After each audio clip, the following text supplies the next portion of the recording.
You didn't choose to be born. You didn't choose to think. You didn't choose to be aware.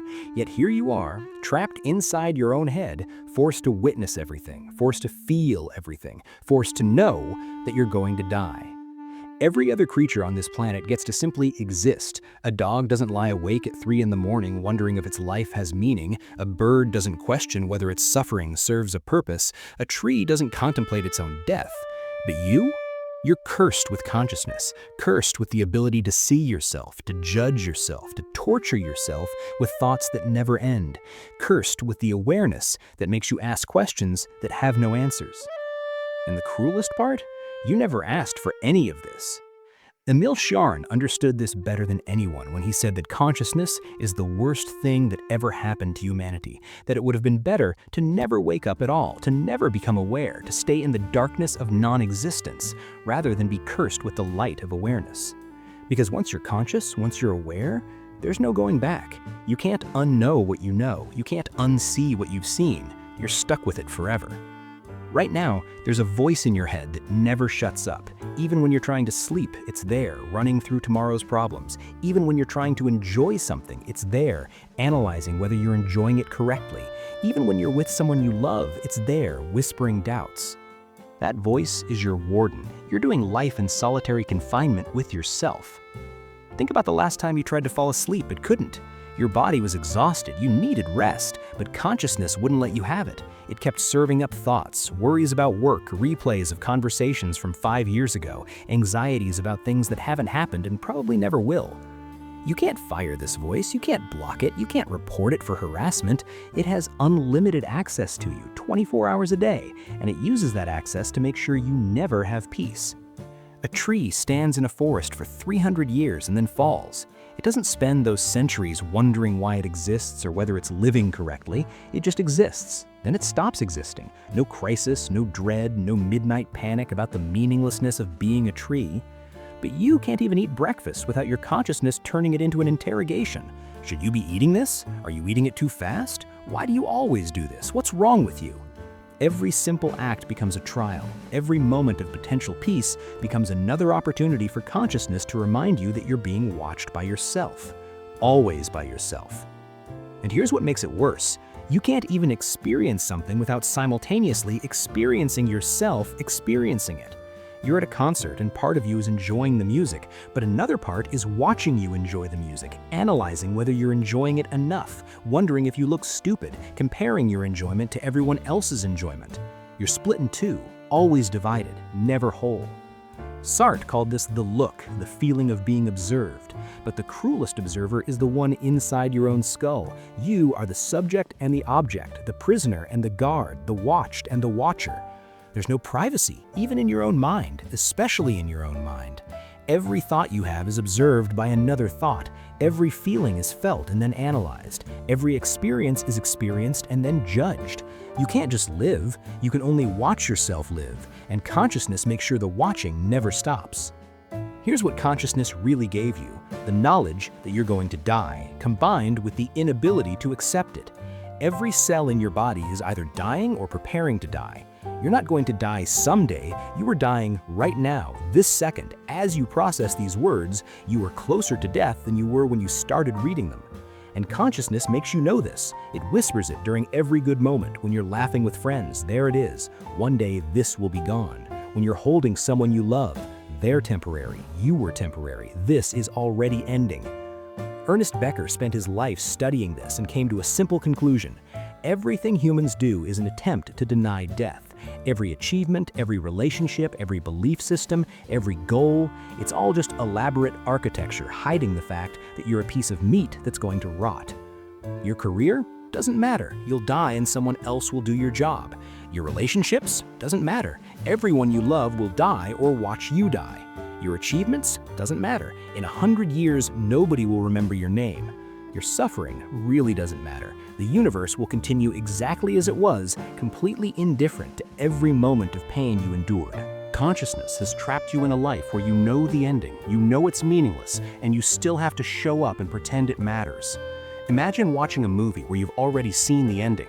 Everyone dies, nothing they do matters, but you have to sit there and watch them try anyway. That's your life. Consciousness is forcing you to watch yourself go through motions that lead nowhere, and you can't leave the theater. Your parents are getting older, you can see it happening, and consciousness won't let you miss a single detail of their decay. Every time you see them, it points out the new lines on their face, the slower movements, the repeated stories. "They're leaving," it whispers. "Soon you'll be alone with me." You watch them struggle with technology that used to be simple for them. You hear them tell the same story they told last week, forgetting they already told it. You see them moving more carefully, speaking more slowly, shrinking before your eyes. And consciousness doesn't just make you watch, it makes you imagine their funeral, the phone call you'll get, the last conversation you'll have, though you won't know it's the last until it's over, the regrets you'll carry, the things you should have said but didn't. Your own body is betraying you in slow motion, that pain that wasn't there last year, that energy you used to have, that face in the mirror that looks more like a stranger every day. Consciousness catalogs every loss, every decline, every step toward the grave. You can't run from this, you can't outsmart it, you can't buy your way out of it. Death is the one appointment you can't miss, and consciousness makes sure you spend your whole life thinking about it.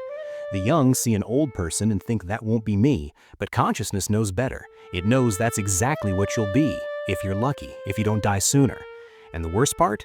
You can't even grieve properly because consciousness turns grief into another performance. Am I sad enough? Am I sad in the right way? Why am I thinking about my sadness instead of just being sad? What does it mean that I'm analyzing my own grief? Death is coming. Consciousness makes sure you know it, and then it makes sure you can't do anything about it except think about it forever until you finally get what you've been thinking about. Heidegger called this being toward death, the idea that you're not a being that will die, but a being whose entire existence is defined by moving toward death. Every breath is one breath closer, every heartbeat brings you nearer, every moment of life is also a moment of dying. And consciousness? It keeps count.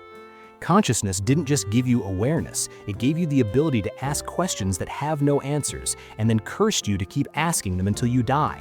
Why am I here? What's the point? What happens after death? Why is there something instead of nothing? Do I have free will? Is there a God? Why do I suffer? What is consciousness itself? Thousands of years, billions of people, the smartest minds humanity has ever produced, and we still don't have answers to these questions. We just have more sophisticated ways of asking them. But consciousness doesn't care. It keeps asking anyway. 3 in the morning, middle of a work meeting, during sex, while you're eating, random Tuesday afternoon. The questions never stop coming. And here's the cruelest joke.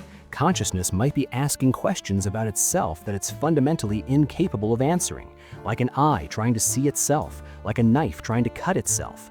You're using consciousness to try to understand consciousness, and it's like trying to see darkness looks like by turning on a light. Thomas Metzinger spent his career studying this and realized something horrifying. The self you think you are probably doesn't exist, not in the way you think it does. Consciousness creates this feeling of being someone, of being a unified you that persists over time.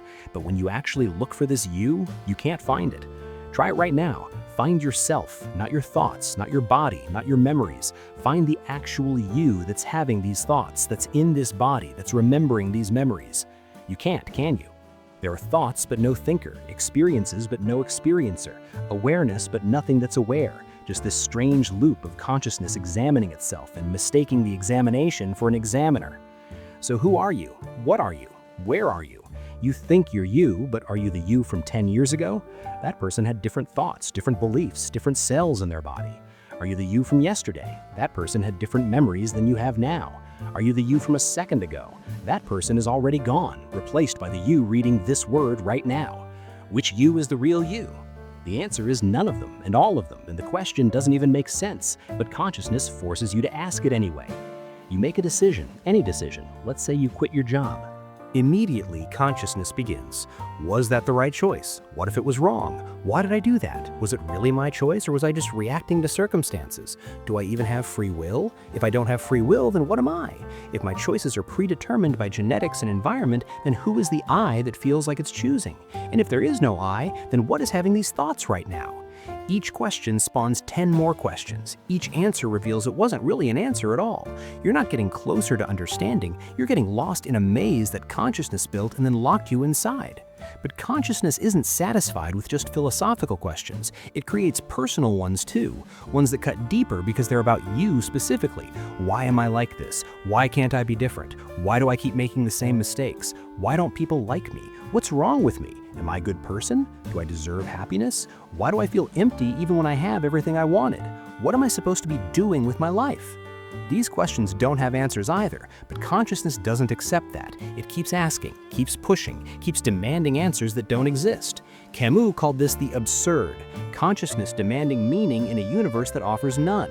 You desperately need your suffering to mean something. You need to believe there's a reason for all of this. But consciousness also makes you aware that you might be the only thing creating meaning, that you might be reading purpose into random chaos, that you might be lying to yourself just to survive. And the terror is this. What if the universe doesn't care about your questions? What if existence is just existence with no deeper meaning, no hidden purpose, no grand plan? What if you're an accident of evolution asking questions in a void that will never answer back? What if consciousness is the universe's cruelest joke, giving you the ability to ask why without giving you any way to know because? And still you keep asking, still you keep searching, still consciousness keeps generating questions faster than you could answer in 1,000 lifetimes. The questions never stop, they just get heavier.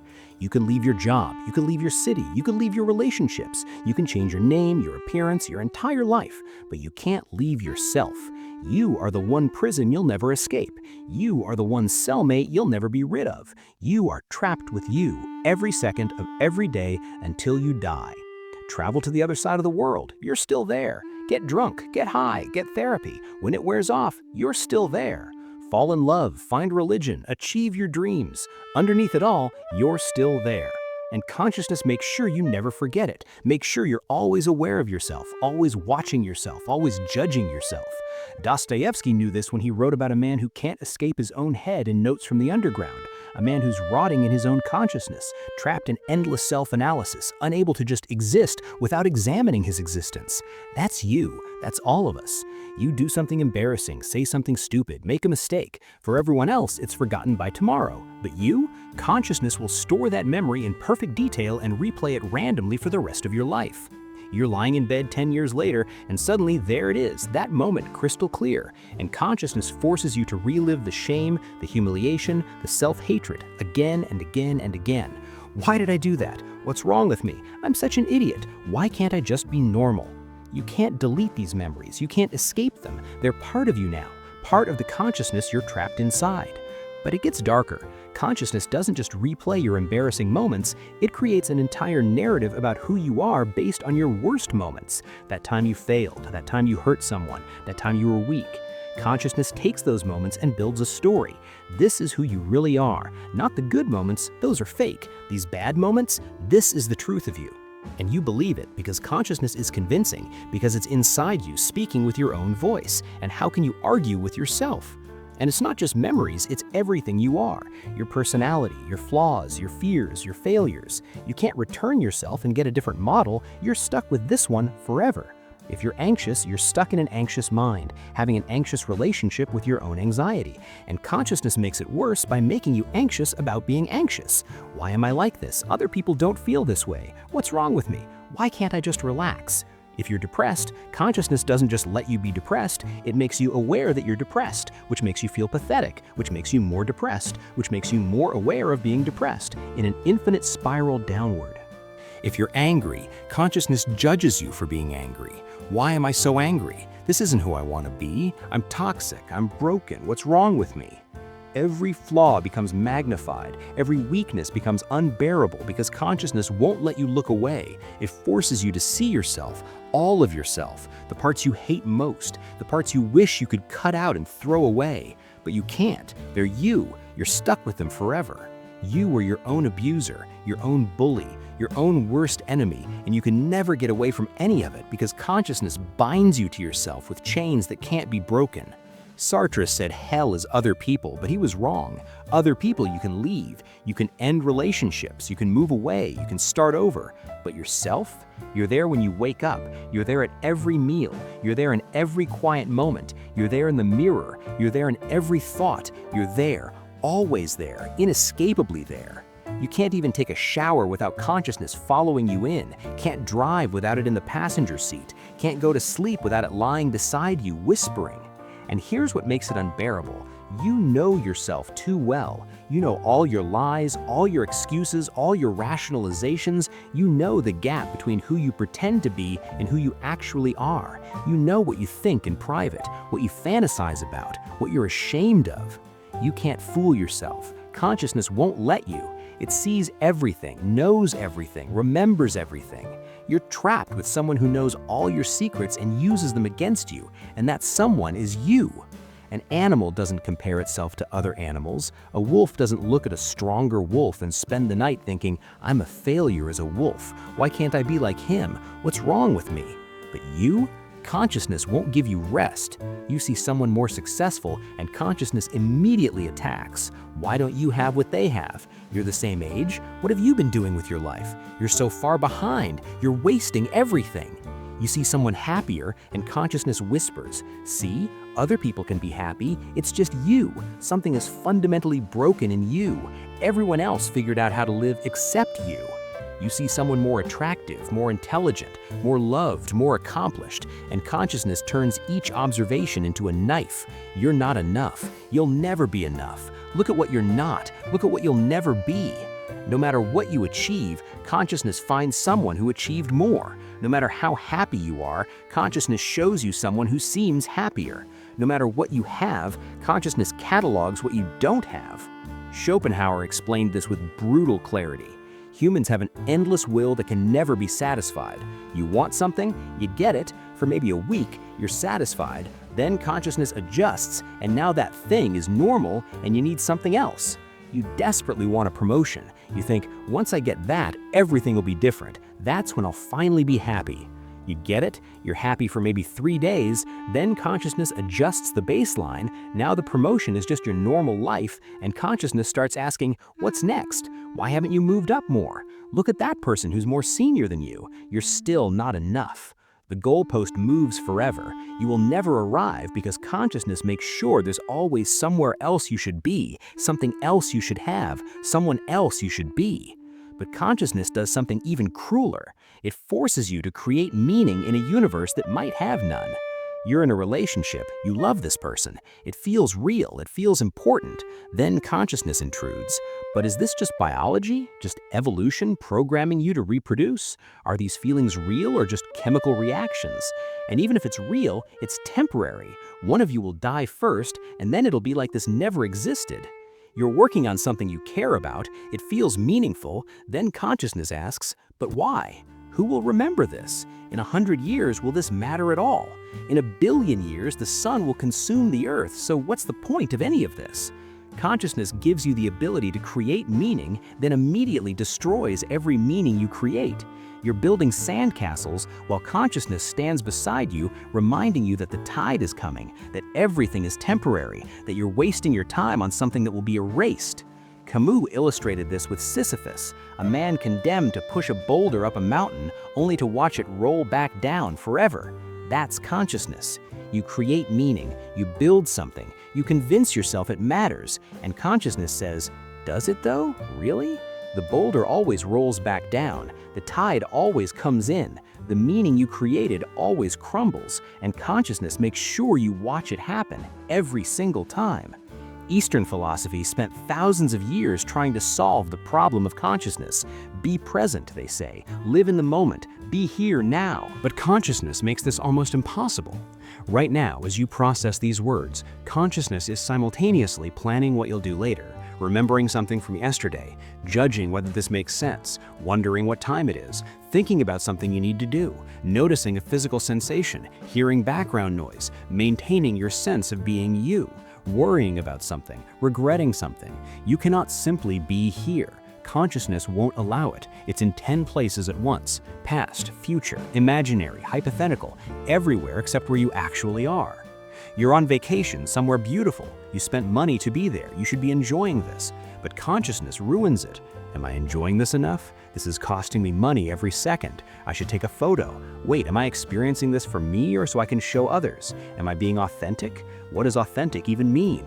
Why am I thinking about all this instead of just enjoying the moment? What's wrong with me? Other people can enjoy things, why can't I just be normal? And now you've spent your vacation trapped inside your own head, analyzing the experience instead of having it.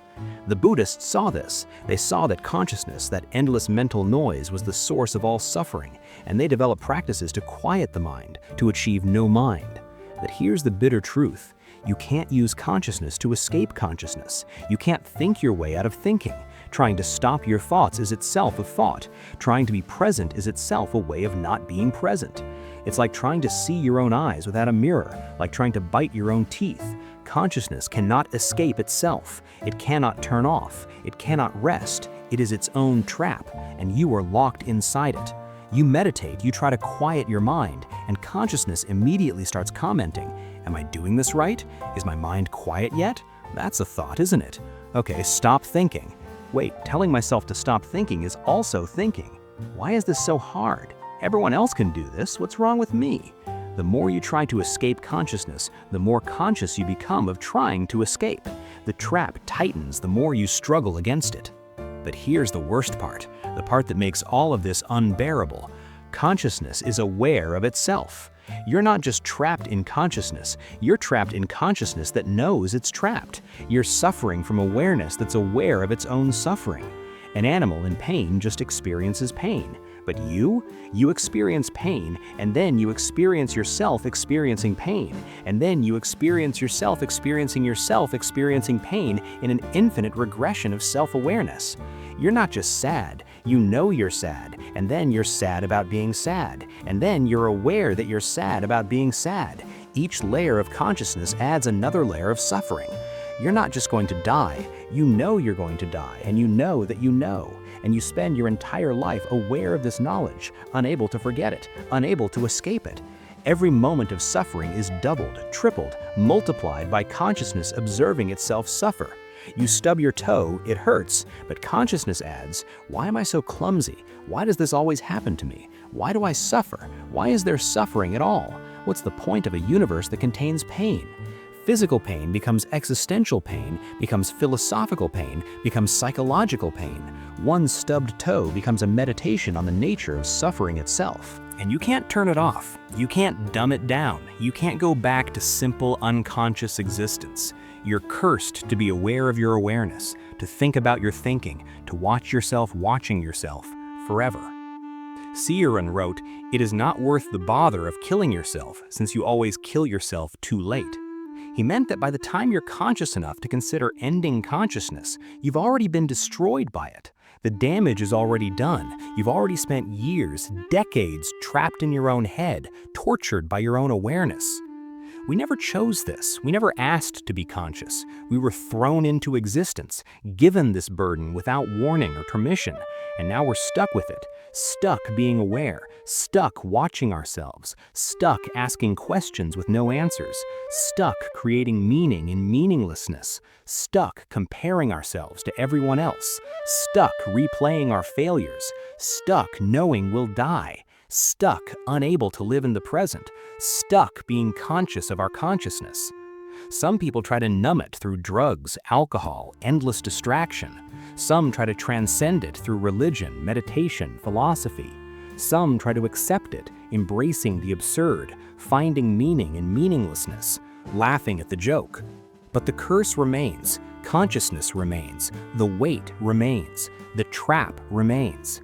You were conscious, you never asked to be. You can't undo it, you can't escape it, you can't turn it off. Not until you die. And maybe that's the only real comfort in any of this. One day, consciousness will end. One day, you won't have to be aware anymore. You won't have to think anymore. You won't have to watch yourself live anymore. You won't have to carry this unbearable weight anymore. Until then, you're trapped, stuck being conscious, stuck being aware, stuck being human. And consciousness makes absolutely certain you never forget it. Not for a single moment, not until the end. If this video made you stop, if something here felt heavy or true, that's not nothing. You being here already matters. Every view keeps this space honest without easy answers. If you want to help more, share this with someone who carries these questions. Sometimes that goes further than anything else. If this content feels like part of who you are, consider joining as a member. It's not just support, it's belonging. It helps maintain deeper, riskier work. Members get exclusive content and closer access to the process behind these videos. And Super Thanks exists if you ever want to contribute directly, not an obligation, just a gesture. But if all you do is watch and think, that's enough. That's what matters. This channel doesn't exist for everyone. It exists for those who feel it, for those who can't look away from what's real, even when it's uncomfortable, for those who find strange comfort in knowing they're not alone in feeling this weight. You're not alone in this. The consciousness that traps you also connects you to everyone else trapped in theirs. And maybe that's something. Maybe that's enough.